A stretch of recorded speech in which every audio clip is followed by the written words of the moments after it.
Did you know that a single cocoa tree can produce around 50,000 to 100,000 flowers each year? However, only a small fraction of these flowers, typically less than 5%, are naturally pollinated and retained to grow into pods due to limitation of natural pollinators like midges. This means that the vast majority of flowers never develop into the valuable cocoa pods.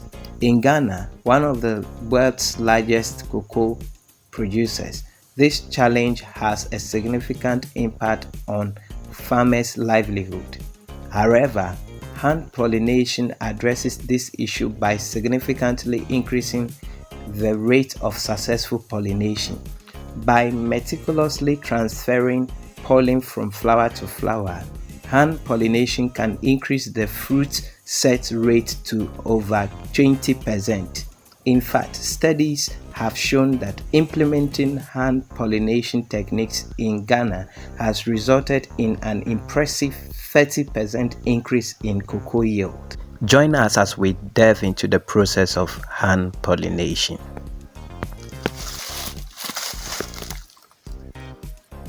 So with this, with the flower you are holding, what are you actually picking from it? Is it pollen grain? Yes. Okay. The pollen grains are located on the anther, the flower. Okay. So once I'm able to pick it up with my forceps from the anther this way, I locate it onto the stigma of the flower. Okay. But in pollination, we take this to be the male flower because it's going to cross the one on this, okay, on the tree. But in reality, there's nothing like male or female flowers. Flowers are all they are the same kind, but the one that is doing the crossing, okay, becomes the male. Okay. And the one receiving it becomes the female. Okay. That's what I see. So we pick the pollen grain from here. Yes. Then we give it to. That's how it just look like. Okay. Very little. Okay. Then you locate. You find the stigma right in the center of the flower. Okay. It's just like a little long stick right in the middle. Okay. Then you just attach it to it. And that's how you are done. it works. Okay. Wow. I see. So so you do it for every flower that you can find on the tree. Depending on the flower quantity on the tree, Okay. and also depending on the tree size. Mm.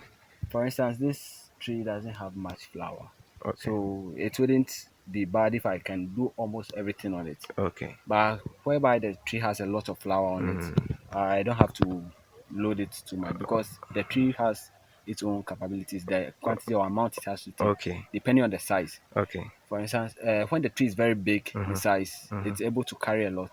Okay. But when it looks smaller, when you put pressure on the tree, at the end of it, it grows weaker and weaker at the end of the day.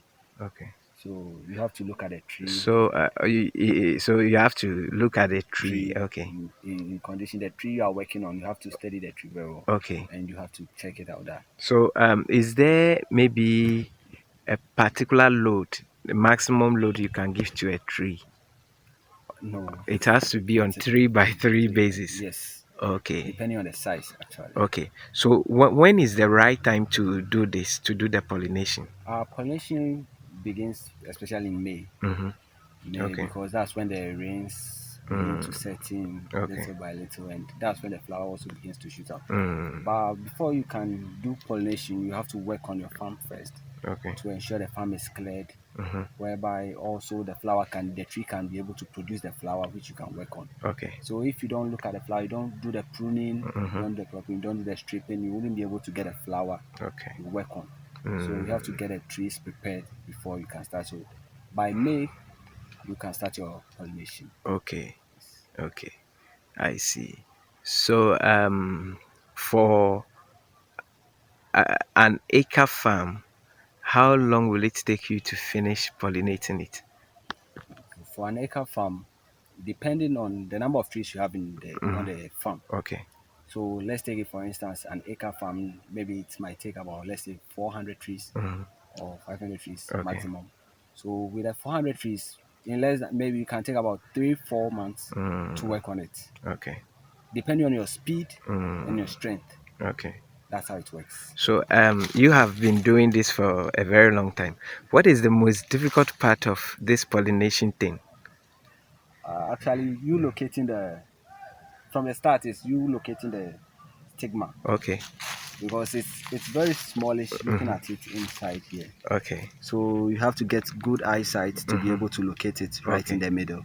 And Okay. also you have to be firm enough to be able to take it out, the flower, the Okay. pollen grains from the anther. Okay. So if you have shaky hands and all that, Mm-hmm. I'm not sure you'll be able to Okay. do it, because your hands Mm, has to be firm enough. You don't have to be okay. shaky and stuff to be Mm, able to take it out. I see. That's the difficult Okay, aspect so of it. now let's look at something. Is there any advantage of the self-pollination over maybe leaving it to nature? Yes, there's a lot of advantages. Mm, With the self-pollination, pest diseases okay. attack the Mm, crops, mm-hmm, the plant. mm, But with the human pollination aspect, mm, it's it's very less when it comes to diseases attacking it. okay. And the strength of the tree too, the pods too grow Mm, in number. You get okay. more pods as compared to the animal or insect pollination, Mm, because the human, you are the one in control of the work. okay. So you can determine, okay, on my tree I want to get about 50 pods Mm, on my tree. So okay. you work it and you get your 50 pods on the Mm. tree. Let's say I have 400 trees on my farm and I want you to pollinate it for me. Can you give me a budget that we will be looking at? Maybe a range. uh for that, I can't give you a range, Okay. but it will depend. One, it will depend on the relationship Mm, as well, and also depend on maybe other factors, the time okay. involved. Mm, Yes. all right. I see. Okay. So what happens when maybe after pollinating you realize that you have loaded the tree too much? Naturally, when Mm, you realize you've loaded the tree too much, naturally the tree itself will mm. try to strip off some Oh, I of see. the pods. That's Mm, when you have the chirals, okay. the roots, chiral roots. So Mm, you come on a tree, you realize that the cocoa pods are yellowish. okay. They are just about 2 weeks, 3 weeks old, but they Mm, look yellowish on the tree okay. because it's so much for the tree to carry. So Mm, the tree will have to let some go, and wow. it will remain to contain the one it can carry, the load it can carry. Okay. They survive on it. Mm. So now let me take you back a little. When you do the pollination, from which time do you begin to see results? From once you do the pollination, Mm, you will see in your first week, second week, okay. it shoots out. The pod begins to appear on the tree, very Okay. small. Okay. That's 2 weeks. But 3 weeks, four, Mm, 6 weeks, 6 weeks, that's when they look a little bit mature. okay. But the full grown pods, in 3 to 4 months, you have your full grown pods. Mm, Yes. So the first week, you'll notice that yes, you've worked on this tree. okay. I see. So are there some challenges with this with self pollination? Yes, Can you tell us challenges. some? Mm, With the self pollination itself, it entails you have to be focused on the work itself. mhm, You have to get the time for it, mhm. and you have to be strong enough to do it, Okay. because the whole work itself is mentally. You have to be Mm, mentally fit for it. okay. Because if you are not mentally fit for it, and you feel at a point in time you feel like giving up, you feel like what Mhm. work is you doing, Uh, just taking flower and just touching it okay. other 1 or 2 ways. So you have to be mentally fit for it. Okay. Then those flowers that are at the top, how do you access them? That's where you bring in your ladders, Okay. your climbing tools that will help you to access them at the top. Okay. So you climb the ladder The ladder, to be able to pollinate the those ones ones. on. Okay, I see.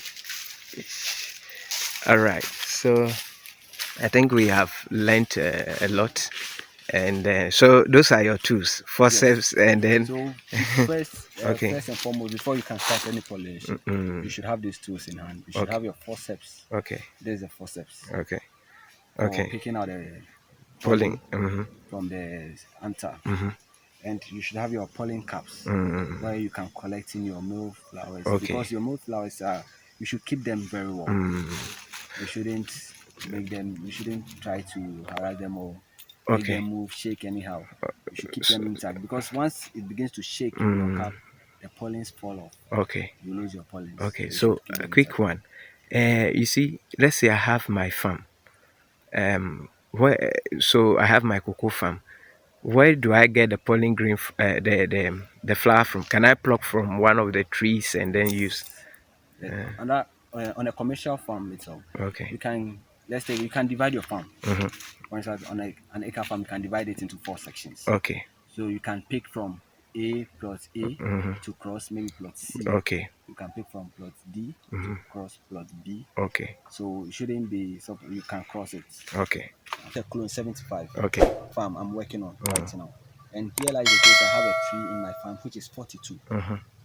Mm-hmm. And with the 42, if you want to pollinate, you want to cross the 42, you have to go in for 75, Okay. 75 flower To come across to 42. cross the 42. Okay. And with the 42, you can use the 75, you can use 42 Mm-hmm. to cross the 75. So Okay. it's perfectly fine. Okay. So that's how it works like. So you having knowledge about the kind of flower you have on your farm also helps. So me encountering this, I know this 42. Okay. So I know what clone to use to work Okay. on my Okay. 42. And Okay. despite the fact that it's 42, 42 can also work on it, Mm-hmm. but it's less effective. Okay. You will see the results, but Okay. it's going to be less effective as compared to you using the 75. Mm. The 75, you realize that it shows at once and it comes in more quantity. But with Okay. the 42, let's take it on 10 flowers, Mm. you cross a clone of 42 and Mm. you cross it using the same clone Mm-hmm. on 10 flowers, Mm. you are likely to see a result of maybe 5 or 4 Okay. surviving, the Mm. rest wouldn't work out. Okay. But with that same 10 flower, which is 42, Mm-hmm. and you cross it using the 75, Mm. you will see that you can get about 7, 8 Okay. being intact Okay. on the tree. So when you do the cross kind of pollination, you get more You get more than using with the the same same clones. clones. Wow. I see. That's how it works. Okay. So if you are looking for somebody to pollinate your farm for you, I'm going to leave Nobert's number. You can call him. He's located in the Volta region. You can call him and then you have your business conversation with him. Nobert, thank you for the time and Thank you we'll too. come back if we have other questions. Thank you too. Uh,